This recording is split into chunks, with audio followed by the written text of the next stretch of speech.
नमस्कार दोस्तों, आप सभी का मदर्स लाइफ के ऑनलाइन प्लेटफॉर्म पे स्वागत है। आज इस क्लास में अपन जो डिस्कस करने वाले हैं वो 12 सितंबर की फर्स्ट शिफ्ट जो 9 बजे हुई थी, उस शिफ्ट की अपन इस क्लास में एक्सप्लेनेशन सीखेंगे। ठीक है। और अपन इस क्लास में जानेंगे कि कैसे क्वेश्चन को अपना जब सॉल्व करते हैं तो अपना क्या अप्रोच होना चाहिए और किन क्वेश्चन को करने के लिए कितना टाइम लगना चाहिए और कैसे क्वेश्चन को अपन को अवॉइड करना चाहिए ताकि अपनी नेगेटिव मार्किंग नहीं हो। ठीक है, तो अपन क्लास स्टार्ट करते हैं। ये 12 सितंबर को हुआ था, सुबह 9 बजे फर्स्ट शिफ्ट थी, उसका अपन एक्सप्लेनेशन सीख रहे हैं। पहला वर्ड यहाँ पे पहला क्वेश्चन है, मतलब 26 नंबर का क्वेश्चन है जिसमें पूछा जा रहा है सिनोनियम। ठीक है। परफेक्ट यस का इसने पूछा है सिनोनियम। अब देखो, परफेक्ट यस का मतलब क्या होता है? का मतलब होता है डिसऑनेस्ट, डिसलॉयल, मतलब धोखेबाज को क्या बोलते हैं? Perfect yes. ठीक है। अब देखो, हॉनेस्ट तो इसका क्या है? एंटोनियम। कट गया। फेथफुल भी इसका क्या है? एंटोनियम। रॉयल भी क्या है? इसका एंटोनियम। ठीक है। तो अब इसका पूछा सिनोनियम, तो आपके पास में ऑप्शन क्या है? सी। ट्रेजिस का मतलब भी क्या होता है? धोखेबाज। ठीक है। Dishonest, disloyal. चलते नेक्स्ट क्वेश्चन में। अच्छा वर्ड था 77, इसमें पूछा है ईडियम। ईडियम कुछ उसने नया नहीं पूछा है, जाने पहचाने ईडियम है। ऑप्शन चॉइस का मतलब क्या होता है भाई? अपन जानते हैं कि इसका मतलब होता है ओनली वन ऑप्शन, मतलब कोई ऑप्शन नहीं बचे। ठीक है। और only one choice, last option बोल सकते हो आप इसको, वन ऑप्शन बोल सकते हो आप इसको। ठीक है। तो इसका आंसर हो जाएगा सी। जाना पहचाना है, इसमें ज़्यादा टाइम नहीं लगाना है। ठीक है। इसका आंसर क्या था? Not real choice at all. ठीक है। 78। अब देखो, इसमें एंटोनियम पूछा है, इसमें क्या पूछा है? एंटोनियम। और वर्ड्स वही दे दिया है। वर्ड्स वही है, ये वर्ड वही है परफिडियस जो 76 में पूछा था। और वहां पे इसने सिनोनियम पूछा था, यहाँ पे एंटोनियम पूछ लिया। तो अब देखो, वहां पे सिनोनियम क्या था? फेथलेस है। रेजिस्टिव अपन ने वहां पे सिनोनियम किया था। बिट्रेइंग भी मतलब क्या होता है? इसका सिनोनियम ही है। तो इसका आंसर क्या हो जाएगा? सी। अब देखो, एक ही अगर मान लो वर्ड दे रहा है तो अब वो क्या जानना चाह रहा है अपने से? अपना अप्रोच। ठीक है। ताकि अपन जब क्वेश्चन बनाए, मैंने बोला था कि अपना क्वेश्चन बनाते टाइम अपना अप्रोच क्या होता है ये ज्यादा मायने करता है। यही वर्ड वहां आया था और यही वर्ड दोबारा इसने पूछ लिया सिनोनियम में, एंटोनियम में। ठीक है। तो इसका आंसर हो जाएगा सी। क्योंकि बिट्रेइंग का मतलब भी क्या होता है? परफिडियस, मतलब ये भी धोखेबाज के समझ है। तो ये इसका क्या हो गया? सिनोनियम। भी क्या है? सिनोनियम। और ये भी क्या हो जाएगा? ये है आपका इस वर्ड का एंटोनियम। चलते हैं नेक्स्ट क्वेश्चन। अब देखो, ये वर्ड है। ठीक है। अब मेरे को लगता है कि ये फ्लोसी नोसी हिलिफिकेशंस, ये वर्ड आपने कभी पढ़ा नहीं होगा। ठीक है। जहां तक मैं जानता हूं, या मैंने भी कभी नहीं पढ़ा। ठीक है। मैं भी एग्जाम के बाद में ही इस वर्ड को जाना हूं। ठीक है। अगर मान लो ये वर्ड पूछ रहा है और इसमें मिसस्पेल्ड पूछ रहा है, तो जब अपने को ये वर्ड्स ही नहीं आते हैं तो अपन उसमें मिसस्पेल्ड कैसे बता सकते हैं? तो मेरे अनुसार अगर मैं एग्जाम दे रहा होता तो मैं इस क्वेश्चन को अवॉइड कर देता। ठीक है। वोकेब में क्या होता है? जो वर्ड आपको आता है उसी को आप आंसर करो, अगर नहीं आ रहे हैं तो वहां पे आप गेस करने की कोशिश मत करो, क्योंकि अल्टीमेटली होता क्या है कि गेस जितने भी अपन करते हैं क्वेश्चन में वो रॉन्ग ही निकलते हैं। ठीक है। तो वहां पे आपके नेगेटिव मार्किंग का स्कोप बच जाएगा। ठीक है। अब देखो, इसको समझ लेते हैं। वैसे भी विजराइन जो होता है ना, विजराइन, ठीक है, ये होता है लेडी वाइसराय, मतलब वाइसराय की वाइफ को बोलते हैं विजराइन। ठीक है। ये सही स्पेलिंग है। यहाँ पे देखो, फ्लोसिनोसिफिलिफिकेशंस, ये इसका मतलब होता है किसी बात को महत्वहीन मानना। ठीक है। किसी को महत्वहीन मानना, तो ये भी सही है। ठीक है। डिफरेंशिएट का मतलब क्या होता है? किसी को पद से हटा देना। ठीक है। किसी को क्या कर देना? पद से हटा देना। ठीक है, ये भी सही है। अब बाई लक मैं ये वर्ड जानता था, इसका मतलब होता है the perfect example of something. ठीक है, किसी का परफेक्ट एग्जाम्पल। और इसमें क्या होता है कि यहाँ पे एक ही जगह क्या आएगा? ई। इस पेंग में क्या आएगा? एक ही जगह ई। इसका आंसर क्या है? लेकिन अगर मान लो ये स्पेलिंग एरर इसमें पूछ लेता, मेरे से इसमें पूछ लेता, तो ये वर्ड मैं जानता ही नहीं हूँ। जब जानता ही नहीं हूँ तो मैं इसमें स्पेलिंग एरर बताऊंगा कैसे? ठीक है। तो मैं इसको स्किप कर गया जाता। ठीक है। तो इसमें एरर कहाँ है? ई में। यहाँ पे एक ही जगह क्या आएगा? ई। तो ऐसे क्वेश्चन से आपको अवॉइड करना चाहिए। 80 क्वेश्चन है, correct the spelling of CSFL, CSF stunt producer, ठीक है। अब देखो ये जो वर्ड है ना, वेंटिकुलोपेरिटोनियल, ये एक मेडिकल साइंस से जुड़ा हुआ वर्ड है, ठीक है। और ये वर्ड अपन नहीं पढ़े हैं, तो अब इस वर्ड को कैसे अपन बनाए, ठीक है। अब देखो इसका आंसर तो वैसे क्या है, ए है। इसकी स्पेलिंग क्या होगी, वेंटिकुलो पेरिटोनियल का मतलब क्या होता है कि जो माइंड में जो लिक्विड जमा हो जाता है, ठीक है, और उसकी जो सही करने की जो मेडिकल प्रोसेस है ना, उसको बोलते हैं वेंटिकुलो पेरिटोनियल, ठीक है। अब देखो ये एक मेडिकल साइंस का वर्ड है, ठीक है। मेडिकल साइंस जो पढ़ने वाले स्टूडेंट है वो जानते होंगे, पर आम जो अपन है, जैसे मान लो अपन मेडिकल साइंस से नहीं जुड़े हैं, तो वो उनके लिए नया है। तो ऐसे क्वेश्चन वर्ड्स में जो आपके लिए नए हो, उसको आपको स्किप करना चाहिए, ठीक है, क्योंकि उसमें 99% गैस गलती होता है, ठीक है। तो ये वर्ड ये आपको ना तो न्यूज़पेपर मिले होंगे, ना आप PYQ सोल्व करते हो वहां भी ये वर्ड नहीं है, ठीक है। तो उस बात को हटाओ। इस क्वेश्चन को बनाने का एक ही तरीका था कि या तो आपको आता है तो बना दो, नहीं आता तो इसको स्किप करो, ताकि आपके नंबर माइनस में नहीं जाए। अब देखो, an official reprimand and strong criticism, official जो क्रिटिसिज्म होता है ना, उसको बोलते हैं सेंसर। क्या बोलते हैं, सेंसर। इंडिक्टमेंट और के, इन दोनों का मतलब क्या होता है, ये भी क्रिटिसिज्म है, लेकिन ये ऑफिशियल नहीं है, ये पब्लिकली होती है, ठीक है। ये नाउन से बना है, ये नाउन, इसका मतलब होता है आरोप लगाना, तो इसका आंसर क्या हो जाएगा, सी। ये जाना पहचाना था, ईडियम फ्रेज और वन वर्ड, ये उसने PYQ से ही पूछ रहा है, ठीक है। तो ये जाना पहचाना था, अपना पढ़ा हुआ है, ज़्यादा टाइम नहीं लगाएंगे। अब देखो ये 82, ये फिलर का क्वेश्चन है, the startup scaled so rapidly that infrastructure could not keep pace, मतलब जो स्टार्टअप था ना, उसने इतना तेजी से वो किया कि उसका इंफ्रास्ट्रक्चर वो था ना, उसको पेश नहीं कर पाया, ठीक है। तो यहाँ पे अपने को नेगेटिव मीनिंग चाहिए। नेगेटिव के लिए देखो, स्कार्सली भी है, बेयरली भी है, इन दोनों का मतलब क्या होता है, ऑलमोस्ट नॉट, ऑलमोस्ट नॉट, ठीक है। बेयरली भी है, स्कार्सली भी है, लेकिन स्कार्सली चूंकि टाइम से जुड़ा है, तो आप इसको हटा के आप आंसर क्या ले सकते हो, ए। तो इसका आंसर हो जाएगा बेयरली, ठीक है। अब ये भी देखो, फिलिंग का क्वेश्चन है, rare rare though the phenomenon is it occur dash prolong drought condition under the condition, ठीक है, क्योंकि टूवर्ड्स बताता है डायरेक्शन।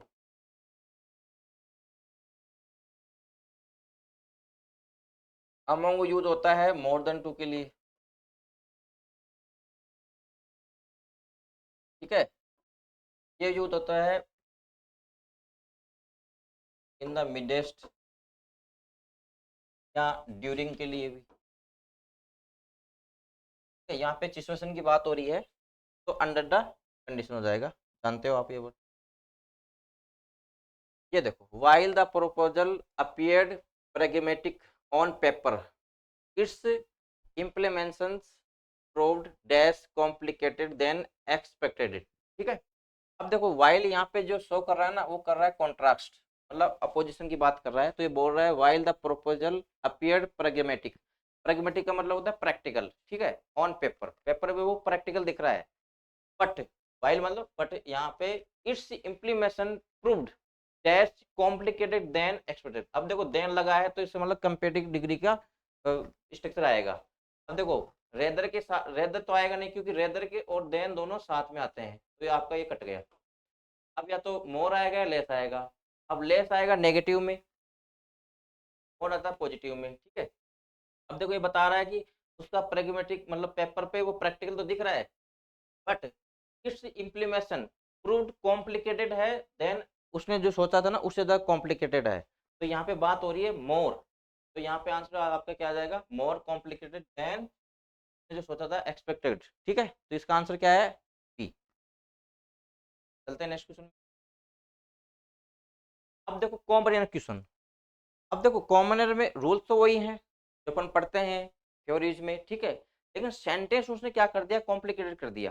ठीक है, रूल्स वही हैं पर उसने सेंटेंस को लेंदी बना दिया। ठीक है, अब इसमें अपन उसको कैसे अप्लाई करें?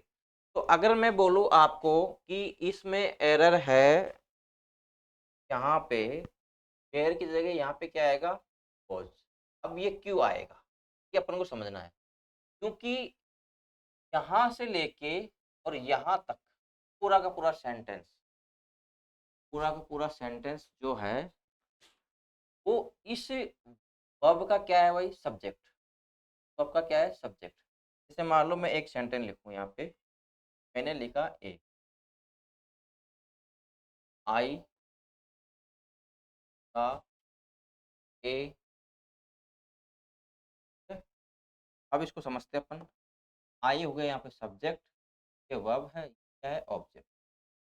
क्लियर, जानते हो आप, जो भी वर्ब का व्हाट का या हुम का रिप्लाई होता है वो क्या होता है, ऑब्जेक्ट। तो ये वर्ब सा का व्हाट का रिप्लाई दे रहा है शी का, तो ये क्या हो जाएगा, ऑब्जेक्ट। ठीक है, ये हो गया नाउन। लेकिन मैंने दूसरा सेंटेंस लिखा है यहाँ पे, आई that Mohan was playing.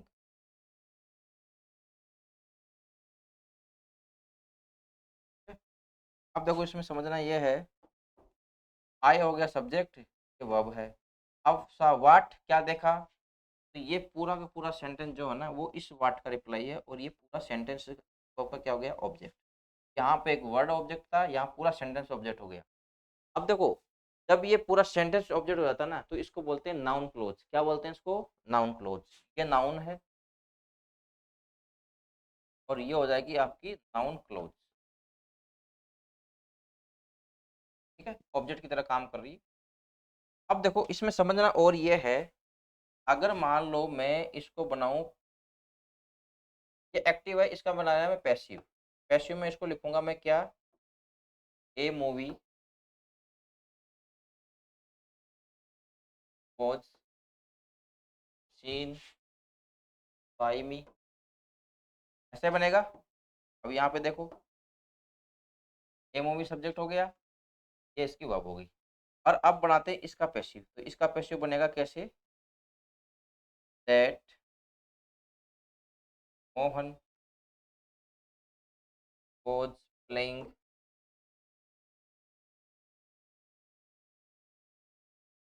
Football was seen by me. ठीक है, अब देखो इसमें समझना ये है कि इस वर्ब का जो सब्जेक्ट है ना, ये पूरा का पूरा सेंटेंस। ठीक है, तो अपन इसको क्या बना दिया, सब्जेक्ट। ठीक है, और ये होगी आपकी नाउन क्लोज। ये क्या है, नाउन क्लोज। ठीक है, तो अब ऐसा नहीं है कि सब्जेक्ट कोई वर्ड ही बनेगा, पूरा सेंटेंस भी बन सकता है। ठीक है, और अब यहाँ पे इस वर्ब का जो सब्जेक्ट था ना वो पूरा सेंटेंस था, और ये होती है नाउन क्लोज। ठीक है, और ये क्लोज जो होती है ना सिंगुलर होती है, तो इसके साथ में क्या आ जाएगा, सिंगुलर वर्ब। ठीक है, क्योंकि अगर बात करो आप, तो ये जो रिपोर्ट है ना, ये इस वर्ब का सब्जेक्ट है, ये भी वर्ब है, इसका सब्जेक्ट कौन है, रिपोर्ट। ठीक है, और जो ट्रू एड्रेस है वो इस वर्ब का क्या है, ऑब्जेक्ट। और जो रूट कॉजेस है ना वो इस टू एड्रेस का क्या है, ऑब्जेक्ट। क्योंकि इन्फिनेटिव अपने साथ में ऑब्जेक्ट ले सकते हैं। ठीक है, आगे अगर बात करो आप, तो ऑप के बाद में कम्युनिटी अनरिस्ट लिखी है ना, वो ऑप का क्या है, ऑब्जेक्ट। क्योंकि प्रीपोजिशन के बाद में क्या आता है, ऑब्जेक्ट। ठीक है, अब इस वर्ब का सब्जेक्ट तो चाहिए, अब सब्जेक्ट इसमें है ही नहीं, है ही नहीं, तो फिर ये पूरा क्या है, सेंटेंस इस वर्ब का क्या बन जाएगा, सब्जेक्ट। अब देखो वैसे भी आप समझना चाहो तो दैट की बात कर लेते हैं। दैट देखो या तो होता है वो डिटरमिनर, जैसे दैट बॉय। ठीक है, क्या होता है, प्रोनाउन, जैसे दैट इज गुड बॉय। ठीक है, प्रोनाउन हो गया। या होता है रिलेटिव प्रोनाउन। रिलेटिव प्रोनाउन में क्या होता है कि अपने से पहले आए हुए एंटीसीडेंट को फॉलो करता है, इसके पहले देखो कोई नाउन नहीं लिखा है। ठीक है, या होता है ये कंजंक्शन। कंजंक्शन होता है तो दो वर्ब को जोड़ेगा, एक वर्ब तो ये हो गई, एक वर्ब ये हो गई। इन दो वर्ब को जोड़ने के लिए क्या जरूरत है अपने को, कंजंक्शन की। ठीक है, तो दैट यहाँ पे क्या है, कंजंक्शन। कंजंक्शन है तो ये पूरा का पूरा सेंटेंस जो है ना इसको बोलेंगे नाउन क्लोज, और ये सब्जेक्ट की तरह काम कर रहा है। तो अब यहाँ पे आ जाएगा वर्ड्स, बात आ जाएगी। ठीक है, सेकंड वो सिंगुलर फॉर्म आ जाएगी। अब देखो सब्जेक्ट वर्ब पूछ रहा है, जितने भी सेट्स मैंने देखे हैं, मतलब 47 शिफ्ट है, उसके हर सेट में 2 एरर हैं। उसमें से ऑलमोस्ट 70 क्वेश्चन उसने सब्जेक्ट वर्ब पे ही डाला है, लेकिन वो सब्जेक्ट वर्ब पहचानवा रहा है कॉलेज लेवल पे, ग्रेजुएट लेवल पे, ठीक है। अब देखो आपको सेंटेंस ऐसे मिलेगा, रूल्स वही हैं, और उसमें एरर कितने कॉम्प्लिकेट कर दिए हैं ये आपको देखना है। क्या अब आपकी ग्रामर इस लेवल पे है? नहीं है तो आपको अपना स्टैंडर्ड बढ़ाना पड़ेगा, ठीक है। चलते हैं नेक्स्ट क्वेश्चन में। अब देखो ये भी कॉमन एरर का क्वेश्चन है, ठीक है। अब देखो कितना कॉम्प्लिकेटेड सेंटेंस है, इसको देखते ही आपको ऐसा हो जाएगा कि ये क्वेश्चन करने लायक ही नहीं है, ठीक है। पर इसको समझते हैं अपन, ठीक है। इसमें समझने की बात, जब भी आप कॉमनर का क्वेश्चन बनाओ तो उसकी रीडिंग नहीं करनी है, ठीक है। उसका रीडिंग नहीं होगा, उसको एक एक वर्ड्स को अपन को जज करना पड़ता है, ठीक है। जैसे मान लो ये रेंडर्स वर्ब है, इसका सब्जेक्ट हो गया ये, और इसके बाद में ड्राफ्ट, यहाँ तक ये इस वर्ब का क्या है, पर्टिकुलरली ये है इस वर्ब का, इस ऑब्जेक्ट का कॉम्प्लीमेंट, ठीक है। अब आ गई ये वर्ब, और इस वर्ब का सब्जेक्ट पता है कौन है, ये पूरा का पूरा सेंटेंस। अभी अपन ने पढ़े थे कि पूरा सेंटेंस भी सब्जेक्ट ऑब्जेक्ट बन सकता है, तो ये वाट से लेके यहाँ तक ये पूरा सेंटेंस इस वर्ब का क्या है, सब्जेक्ट। और ये सिंगुलर आता है क्योंकि ये नाउन क्लोज होगी तो सिंगुलर वर्ब आएगी, तो सिंगुलर लगा, सही है। इट्स प्रोपोज, ये अब ये जो इज है ना, ये लिंकिंग वर्ब है, तो इसके बाद में यहाँ तक ये हो गया कॉम्प्लीमेंट। यहाँ पे क्या हो गया, कॉम्प्लीमेंट। ऑफ के बाद में ये पावर क्या हो गया, इस ऑफ का ऑब्जेक्ट। अब पर से जो है ना एक लैटिन वर्ड होता है, इसका मतलब होता है इन इटसेल्फ, ठीक है। आगे बात करें बट है यहाँ पे कंजंक्शन। बट क्या है, कंजंक्शन। और बट ऐसा कंजंक्शन होता है कि इसको कोऑर्डिनेट कंजंक्शन बोलते हैं। फैन बॉय आपने पढ़ा होगा, ठीक है। बट है, फॉर है, एंड है, नोर है, ये कोऑर्डिनेट कंजंक्शन होते हैं जो दो सिमिलर चीजों को पैरेलल जोड़ते हैं, ठीक है। अगर मान लो बट के पहले सेंटेंस आया तो बट के बाद में क्या आएगा, सेंटेंस। मतलब अगर सेंटेंस को सेंटेंस जोड़ता है, सब्जेक्ट को सब्जेक्ट से जोड़ता है, ऑब्जेक्ट को ऑब्जेक्ट से जोड़ता है। तो अब देखते हैं यहाँ पे बट के बाद देखो दैट लिखा है, और ये सब्जेक्ट है, और ये क्या है, वर्ब है।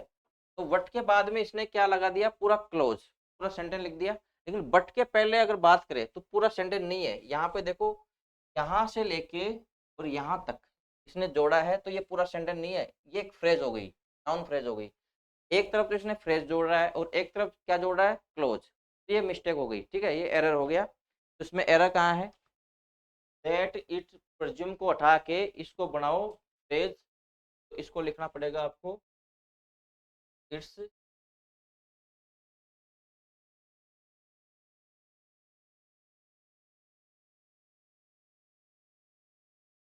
ठीक है। क्या हो गया, डिटर्मिनर, और ये है इसका नाउन फॉर्म, ठीक है।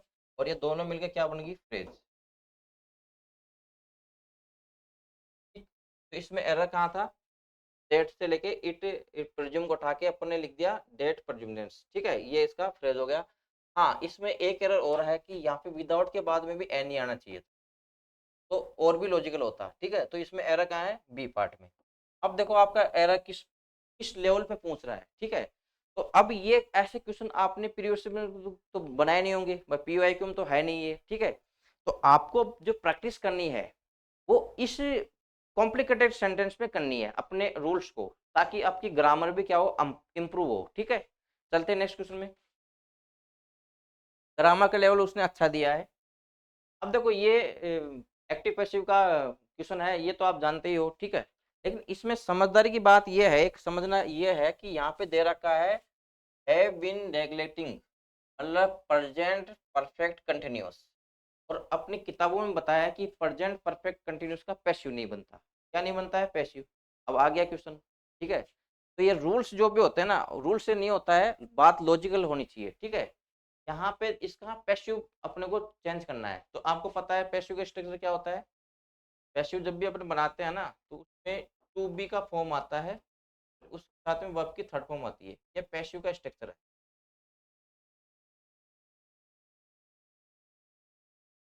ये अभी एक्टिव है, इसको पैसिव में चेंज करना है। हाँ, एक्टिव से पैसिव जब चेंज करते हो उसमें दो बातों का ध्यान रखना।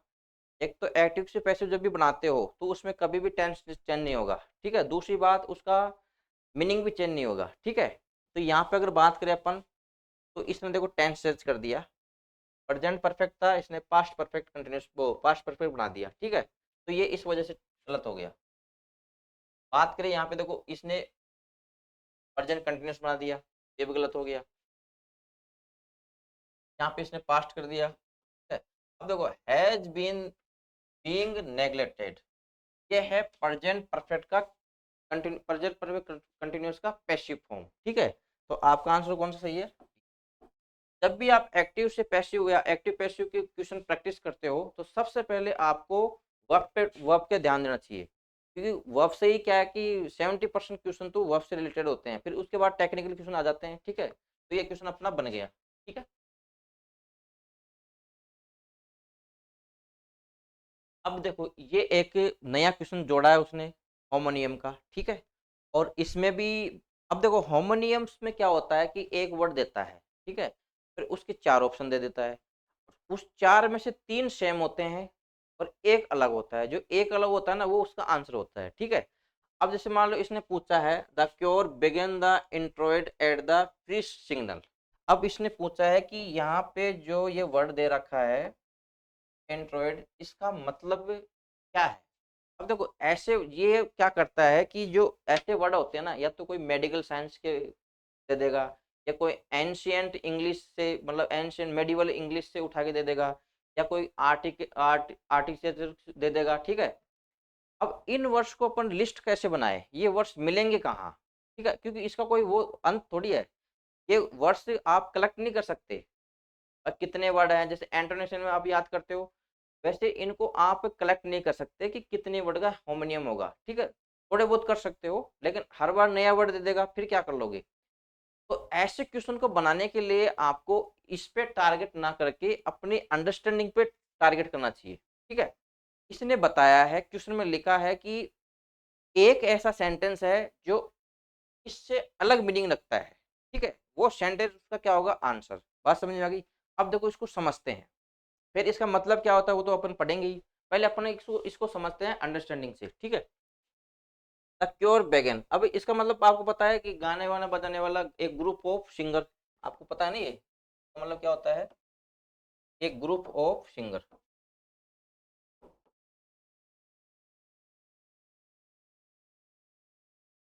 सिंगर का ग्रुप को क्या बोलते हैं अपन, क्योर, ठीक है। हो गया सिंगर्स। बिगेन स्टार्ट किया, क्या स्टार्ट किया, इंट्रोइट एट द प्रीस्ट सिग्नल। कब किया, जब प्रीस्ट मतलब जो पूजा पाठ करते हैं, जैसे चर्च में होता है ना पादरी, उसको वो क्या बोलते हैं, प्रीस्ट, ठीक है। इसने सिग्नल दिया, तब इसने ये स्टार्ट किया काम करना। बात समझ में आ गई। अब देखो अगर मान लो यहाँ पे बात हो रही है प्रीस्ट की, तो इसका मतलब ये बात हो रही है पादरी की, तो ये चर्च का काम होगा, तो इसका मतलब ये किसी पूजा पाठ से जुड़ा हुआ वर्ड है। बात समझ आई। भाई चर्च में तो पूजा पाठ ही होगी, ठीक है। अब देखो ऑप्शन ए देखो, the child sang the introit during the intermission. अब यहाँ पे बच्चे ने गाया, क्या गाया, इंट्रोइट ड्यूरिंग कब, इंटरमिशन, मतलब कोई शो होगा या स्कूल होगा उसके ब्रेक में उसने गाया, ठीक है। अब क्या गाया ये अपने को पता नहीं है।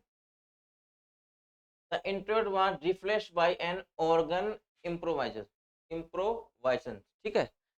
जो इंट्रोइट था वो रिप्लेस कर दिया गया किससे, ऑर्गन इम्प्रोवाइजेशन से, ठीक है। अब इसको समझते हैं कि क्या लिखा है, the missal include Latin text for the introit. अब देखो मिसल का मतलब क्या होता है, ए बुक, मिशन का मतलब होता है a book that contents that content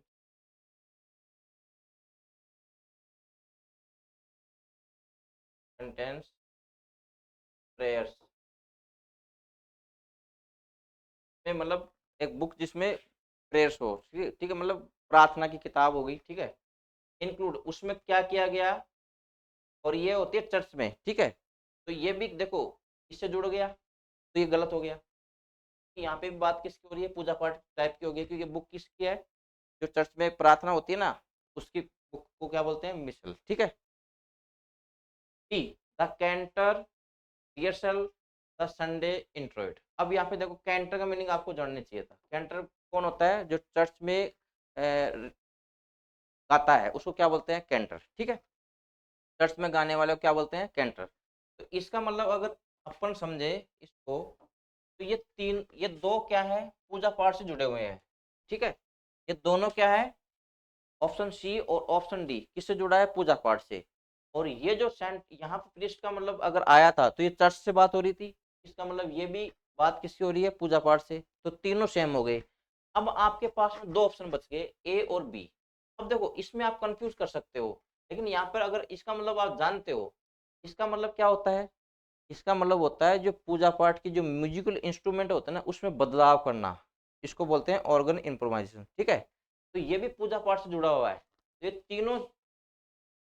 तीनों ऑप्शन किससे जुड़े थे? पूजा पाठ से। ठीक है, और सेंटेंस में क्या लिखा है? ये भी किससे जुड़ा है? पूजा पाठ से। ठीक है, अब आपके सामने बच गया एक, क्या आ रहा है? The child saying the introit during the intermission.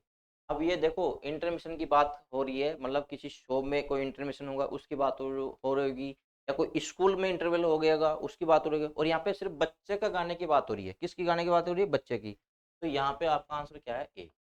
यही इन सब में डिफरेंट है। ठीक है, होमोनियम जब भी आप बनाओ तो उसमें आप अंडरस्टैंडिंग को प्राइम रखो, उसके बाद में उसको बनाओ। मीनिंग तो जानना है ही। मीनिंग तो ये है कि जो इंट्रो होता है ना, वो होता है चर्च में जो गाया जाता है ना उसको क्या बोलते हैं? इंट्रोइट। ठीक है, जो रिलीजियस सॉन्ग होता है ये, मतलब जो धर्म धार्मिक गीत होता है। ठीक है, बात समझ में आ गई?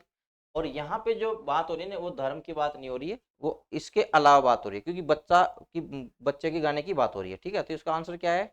ए।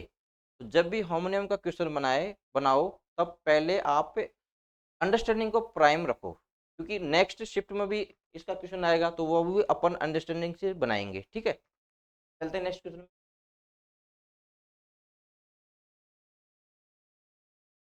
Convert the sentence provide below from its passive voice structure to an active voice. अब देखो पैसिव से एक्टिव बनाना है। ठीक है, तो यहाँ पे समझने की बात यह है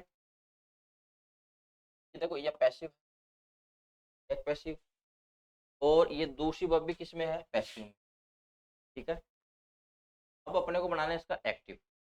मैंने अभी बताया था कि अगर मान लो पैसिव से एक्टिव बनाते हो या एक्टिव से पैसिव बनाते हो तो कभी भी सेंटेंस का मीनिंग और टेंस कभी चेंज नहीं होगा। ठीक है, टेंस चेंज होता है नरेशन में, पैसिव एक्टिव पैसिव में नहीं होता। ठीक है, तो यहाँ पे देखो ये वाज बीन दे दिया है पास्ट का। ठीक है, तो पास्ट है, इसके बाद में वाज को देखो इस इस सेंटेंस का इसने मीनिंग चेंज कर दिया। ठीक है, तो ये कट गया, आपका ऑप्शन कट गया।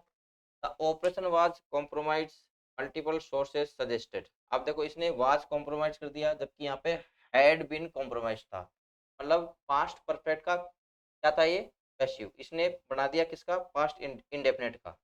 ये भी कट गया। यहाँ तो देखो एक्टिव दे दिया, ठीक है, वह भी गायब कर दिया आगे वाली, ये भी कट गया। तो आपका आंसर कौन सा सही है? डी। चार में से एक ऑप्शन तो होगा। तो देखो ये पास्ट परफेक्ट का एक्टिव हो गया, मल्टीपल इनहेरेंट सोर्सेस। ठीक है, तो इसका आंसर कौन सा हो जाएगा? डी। अब देखो जो आप एक्टिव पैसिव पढ़ते हो थ्योरी में वो नहीं आ रहा है। ठीक है, अब आपकी अंडरस्टैंडिंग और उसकी प्रैक्टिकलिटी उसी से ये आंसर मिलेंगे। ठीक है, चलते हैं नेक्स्ट क्वेश्चन। तो इसका आंसर कौन कौन सा है? डी।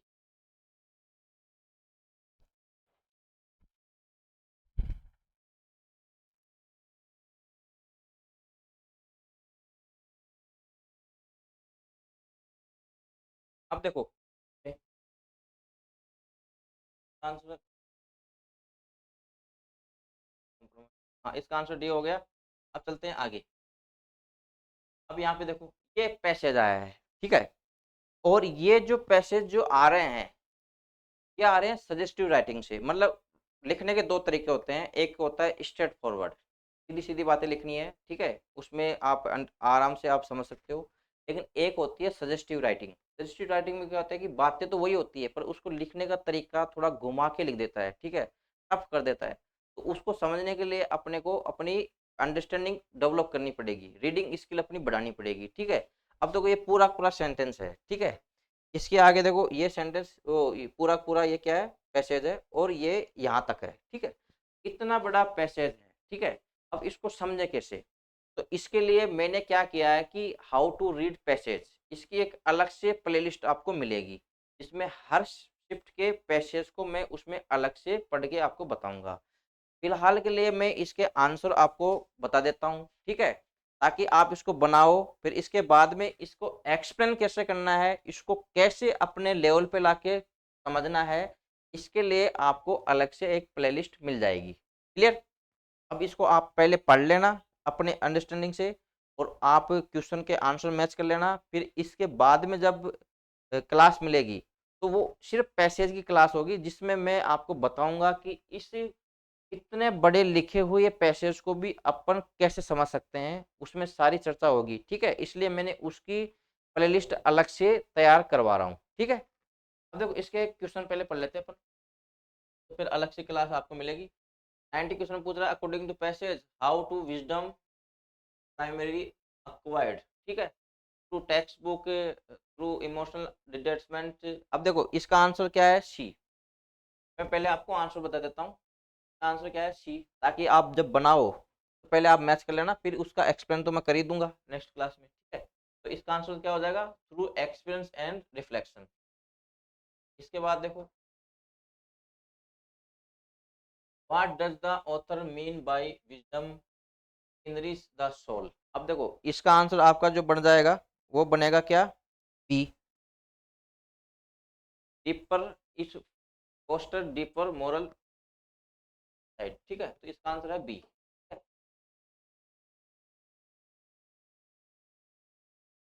एक बार आप जब पढ़ोगे तो आप आंसर मैच कर लेना, ठीक है। What who according to author can be wise white lacking formal education, scientist education, elders and artisan. तो इसका आंसर है सी, ठीक है। एक बार आप बनाओ, फिर उसके बाद में पैसेज कैसे पढ़ना है वो तुम्हें आपकी नेक्स्ट इसके बाद में वीडियो मिलेगा, उसमें आपको डिटेल से बताया जाएगा। What is in unreal contradiction in the passage, education versus career, intelligence and memory, reading and writing, formal learning and application wisdom. इसका आंसर है डी, ठीक है। आंसर है D. Next, according to author why has the gap between the education and wisdom widened and recent time. तो इसका answer हो जाएगा आपका C, because rote learning and algorithmic method. तो इसका आंसर क्या है, सी। आप मैच कर लेना जब बनाओ तब।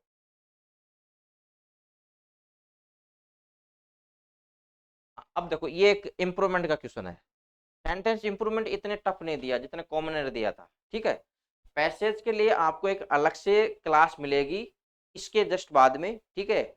और उसके पहले आप इस पैसेज को पढ़ो जितनी आपकी अंडरस्टैंडिंग है, उसके बाद में उस क्लास में आपको पैसेज पढ़ना सिखाऊंगा बिल्कुल डिटेल से, ताकि इसके क्योंकि इसमें आपको स्किल्स को बढ़ाना है, अंडरस्टैंडिंग की जो स्किल है, रीडिंग की स्किल, उसको बढ़ाना है, तो उसके लिए एक अलग से वीडियो मिलेगा आपको, ठीक है। तो एक बार आप खुद से ट्राई कर लेना, फिर उस वीडियो में आपको उस क्लास में आपकी सारी कंफ्यूजन क्लियर हो जाएगी, ठीक है। अब आते हैं इस पे, he has the reputation of to be a kind of women, ठीक है। देखो इस पार्ट को क्या करना, अपने को इम्प्रूव करना है। रेपुटेशन दे रखा है, आपको पता है रेपुटेशन के साथ में क्या लगता है, of.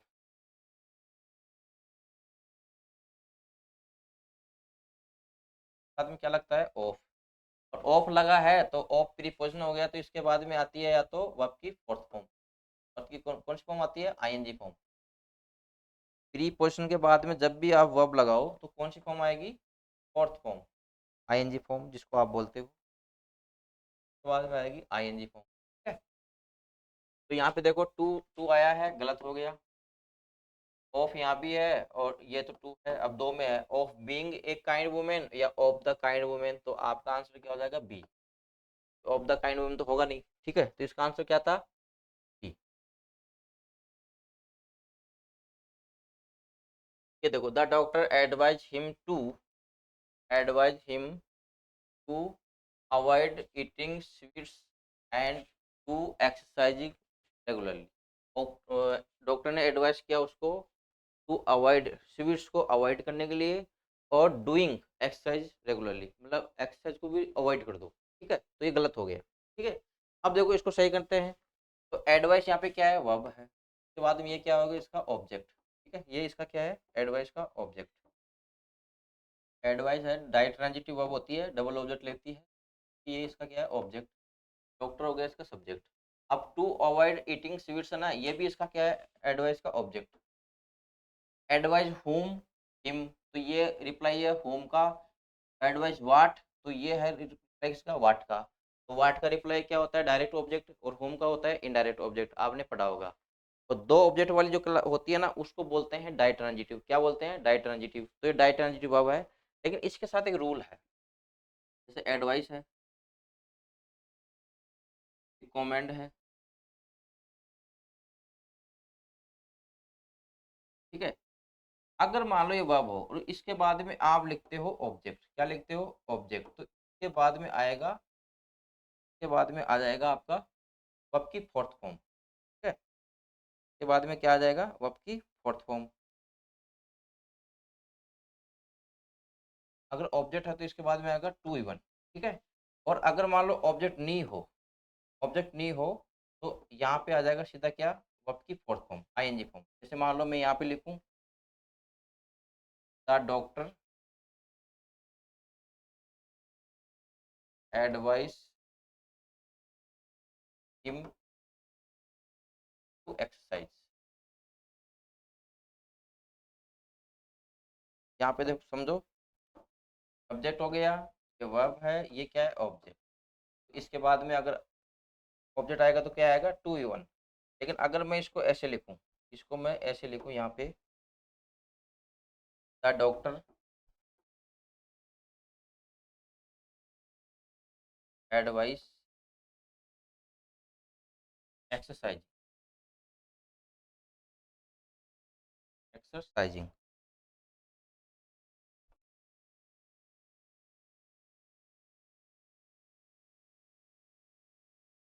The doctor advice exercising. तो यहाँ पे समझो, सब्जेक्ट हो गया, ये वर्ब है, और डायरेक्ट क्या लगा दिया अपन ने, फोर्थ फॉर्म, ठीक है। तो अगर मान लो एडवाइस है, रिकमेंड है, इनके बाद में ऑब्जेक्ट हो, इनके बाद में क्या हो, ऑब्जेक्ट, तो लगाओ to V one, to V one, ठीक है। और अगर मान लो ऑब्जेक्ट नहीं हो, तो फिर क्या लगाओ, वर्ब की फोर्थ फॉर्म, आईएनजी। तो यहाँ पे देखो ऑब्जेक्ट आ गया, तो यहाँ पे क्या आना चाहिए, to V one, to V one आना चाहिए, ठीक है। तो सही है वैसे तो ये इसके अकॉर्डिंग ये तो गया आपका ए, तो क्योंकि ऑब्जेक्ट है तो फिर क्या आएगा, टू वी वन, ठीक है। अब आपके सामने तीन बच्चे हैं। बी में क्या बोला है, to avoid sweets and do and to exercise regularly, ठीक है, कि अवॉइड करो स्वीट को, और फिर उसके बाद में क्या करो, एक्सरसाइज करो रेगुलरली, ठीक है। सी में क्या बोल रहा है, to avoid eating sweets, to avoid eating sweet, वहां पे खाने की बात हो रही है, ठीक है, एंड टू एक्सरसाइज रेगुलरली। तो आपका आंसर कौन सा सही हो जाएगा, सी। यहाँ पे बोल दिया to not eat sweets and do exercise, यहाँ पे अगर टू होता तो ये भी सही हो जाता, तो एंड के बाद में टू नहीं है तो ये भी गया आपका। तो इसका आंसर कौन सा सही है, सी। ये क्वेश्चन थोड़ा अच्छा था। अब देखो ये भी आया, किसका है, ये नरेशन का क्वेश्चन है, डायरेक्ट इनडायरेक्ट का। ये डायरेक्ट है, इसको इनडायरेक्ट करना है, तो यूं हैव आ गया, तो ये किस में जाएगा, पास्ट में क्या बन जाएगा, हैड, ठीक है। तो यहाँ पे देखो हैव दे रखा गया, ठीक है, यहाँ पे हैव दे दिया गया। अब देखो हैड आई डन या आई हैड डन। तो अब देखो आप जब भी डायरेक्ट से इनडायरेक्ट बनाते हो, तो उसमें जो फॉर्म होती है ना, वो असेटिव फॉर्म होती है, मतलब सब्जेक्ट पहले आएगा, वर्ब बाद में आएगी, ठीक है। ये जो फॉर्म है ना, ये है इंट्रोगेटिव वाली, और लास्ट में को फुल स्टॉप लगाया, तो ये इंट्रोगेटिव हो नहीं सकता। तो आपका आंसर कौन सही है, ये तो इजी था। अब देखो ये वही है, इसमें इनडायरेक्ट दे दिया, डायरेक्ट पूछ रहा है, ठीक है। अब वुड आया है, वुड आया तो कैन तो आएगा नहीं, ठीक है, वुड भी नहीं आएगा, वुड का वुड पास्ट थोड़ी होगा, ठीक है। अब विल है और शेल है। अब ही आई में चेंज हो गया, तो आई के साथ में अपन क्या लगाते हैं, सेल, जैसे आई शेल गो, ठीक है। तो इसके अकॉर्डिंग आपका आंसर क्या होना चाहिए, सी, ठीक है, ये होना चाहिए। लेकिन आंसर क्यों में उसने आंसर दिया है ए, ठीक है, तो यहाँ पे आंसर इसका क्या है, ए। अरे फिर आप वैसे तो इसका आंसर क्या है, सी है, लेकिन उसने आंसर की में क्या दिया है, ए, तो इसका आंसर क्या हो जाएगा, ए, ठीक है। ये उसका गलत हो गया। अब देखो ये है पैराजंबल के क्वेश्चन, ठीक है। पैराजंबल उसने ठीक ठाक पूछा है, ज्यादा अच्छा लेवल भी दिया है, पर उसने अगर दो पैराजंबल दिया ना, एक इजी दिया है, एक टफ दिया है, ठीक है। अब देखो इसमें समझो, a media strategy was framed based on outreach result, media की स्ट्रेटजी बनाई जाएगी रिजल्ट पे, ठीक है। Demographic metrics were tracked from campaign dashboard, demographic जितने भी है उनको ट्रैक किया जाएगा। User interactions were collected across the platform, user जो है इंटरेक्शन उसको कलेक्ट किया जाएगा सारे प्लेटफॉर्म पे। फिर उसके बाद लिखा है analyst segment user by age and behaviour, ठीक है। अब देखो इसमें समझते हैं अपन, जब भी पैराजंबलिक क्वेश्चन बनाते हैं तो आपको अगर सबसे पहले देखना चाहिए ऑप्शन, ऑप्शन में दे रखा है कि पहला सेंटेंस होगा तीन, तीन, दो और चार, मतलब पहला जो ये है ये कभी भी पहला सेंटेंस नहीं बनेगा, क्लियर। अब इसमें अपनों को देखना है दो दो के जोड़े, इसमें अपने को देखना है दो दो के जोड़े। ये तो हो गया कि ये पहला सेंटेंस नहीं बनेगा, कट गया। अब देखो यहाँ पे समझने की बात ये है कि देखो चार के बाद में यहाँ पे देखो दो तीन है, दो एक चार है, ठीक है, चार एक है, देखो चार एक और चार एक, ये दो जगह है, ठीक है। इसके बाद अपन देखते हैं दो तीन और दो तीन, ये भी दो जगह मिल गए, ठीक है। तो अब अपन इनका बिठाएंगे दो दो के जोड़े, ठीक है। अगर बात करें अपन फर्स्ट सेंटेंस, अगर मान लो अपन ने लिया तीन को, फर्स्ट सेंटेंस अपन ने लिया तीन को, तो तीन क्या है, user interaction were collected across the platform, ठीक है। यूजर ने क्या किया कि इंटरेक्शन को कलेक्ट किया प्लेटफॉर्म में, ठीक है। उसके बाद अगर अपन रखे एक को, फिर यहाँ पे मीडिया बुला लिया, मतलब उसने स्ट्रेटजी बना लिया, तो तीन के बाद एक तो आएगा नहीं, ये कन्फर्म है। क्योंकि स्ट्रेटजी या मतलब जो रिजल्ट पे उसने बनाया प्लान, ठीक है, मीडिया बुला के, वो सबसे लास्ट वाला काम होगा, क्योंकि पहले उसने कलेक्ट किया, फिर उसके बाद में उसको एनालिस्ट किया, उसके बाद में मैट्रिक ट्रैक किया, उसको कैंपेन बनाया। तो ए कभी भी पहला सेंटेंस वो बीच में नहीं आएगा, ए हमेशा किस में आएगा, लास्ट में, ठीक है। तो ए लास्ट में कहाँ है, एक में ही है, ठीक है। तो आपका आंसर क्या है, तीन नंबर, ए पहला सेंटेंस है तीन नंबर का, इंटरेक्शन पर कलेक्टेड अक्रॉस प्लेटफॉर्म, यूजर ने कलेक्ट किया प्लेटफॉर्म से, फिर उसके बाद क्या किया, डेमोग्राफिक मैट्रिक्स पर ट्रैक्ड फ्रॉम कैंपेन, कैंपेन किया, ठीक है, टेक्स्ट बॉक्स से। उसके बाद में चार नंबर क्या है, उसको एनालिसिस किया सेगमेंट को, यूजर को बाय एज एंड बिहेवियर, उसके बिहेवियर से। फिर उसके बाद में उसने मीडिया की स्ट्रेटजी बनाई, एक फ्रेम किया बेस्ड ऑन, इस सारा करने के बाद में, तो इसका आंसर क्या है, एक, ये थोड़ा अच्छा था, ठीक है। अब देखो ये, अब जब भी आप पैराजंबल के क्वेश्चन बनाओ, तो पैराजंबल के क्वेश्चन बनाते टाइम में आपको ये माइंड में रखना है कि अपने को इसमें एरर नहीं खोजने हैं, ठीक है। ना ये फिलिंग द ब्लैंक्स का क्वेश्चन है, ना इसमें वर्ड पूछ रहा है, अपने को ये अरेंज करने के लिए दे रहा है, तो उसके लिए सबसे पहले आप देखा करो ऑप्शन, ठीक है। ऑप्शन में देखा दे रखा है कि क्योंकि ऑप्शन बहुत हेल्प करते हैं इसमें, ठीक है। दो नंबर पहले होगा, एक होगा, चार होगा, तीन होगा, ठीक है, मतलब चारों अलग अलग है। अब ये तो बिल्कुल इजी हो गया, जो पहला है वो इसका आंसर हो गया, क्योंकि दो भी है, एक भी है, चार भी है, तीन भी है, ठीक है। अब इसमें अपने को पहला सेंटेंस ढूंढना है, कौन सा सेंटेंस ढूंढना है, पहला। अब देखो यहाँ पे दे रखा है तीन नंबर, तो पहला सेंटेंस होगा नहीं, क्योंकि दिस दे रखा है, दिस दे रखा है, तो इसके पहले कोई बताएगा वो दिस किसके लिए आया है, ठीक है। तो ये कट गया आपका तीन नंबर। इसके बाद देखो द फाइंडिंग्स ऑफ दिस, यहाँ पे फिर दिस आ गया, अब दिस किसके लिए आया ये पता नहीं है, तो आपका चार नंबर कट गया। पहले में आगे क्या आ गया, इट इज ए प्रोसेस, कौन सा प्रोसेस भाई, ठीक है। तो ये आपका ये भी कट गया। अब आपका आंसर क्या है, दो, researcher is a found pillar academic and scientist progress, ठीक है। इसके बाद में ए हो जाएगा, it is a process that involve the systematic objective investigate investigation and subject and discover new facts. देखो किसके लिए आया है, रिसर्चर के लिए बोला है, तो आपका आंसर क्या कौन सही है, ए, ये तो इजी था, ठीक है। तो जब भी आप ये पैराजंबल की क्वेश्चन बनाओ, तो सबसे पहले उसके देखा करो ऑप्शंस, क्योंकि ऑप्शंस यहाँ पे ज़्यादा हेल्प करते हैं, ठीक है। अंडरस्टैंडिंग तो है ही। तो अपन मिलते हैं नेक्स्ट क्लास में, जहाँ मैंने बोला था कि आपको पैसेज की एक अलग क्लास मिलेगी, अलग प्लेलिस्ट मिलेगी। उसमें आपको डिटेल से एनालिसिस कराया जाएगा पैसेज का, सभी शिफ्ट के, ठीक है। और ये क्लास आपको, इसको बनाओ, इसमें देखो, इसमें अप्रोच समझो। उसके बाद में मिलते हैं नेक्स्ट क्लास में। बाय सभी को, टेक केयर। क्लास को रिवाइज करो, उसको शेयर भी करना, ठीक है भाई, सभी को बाय।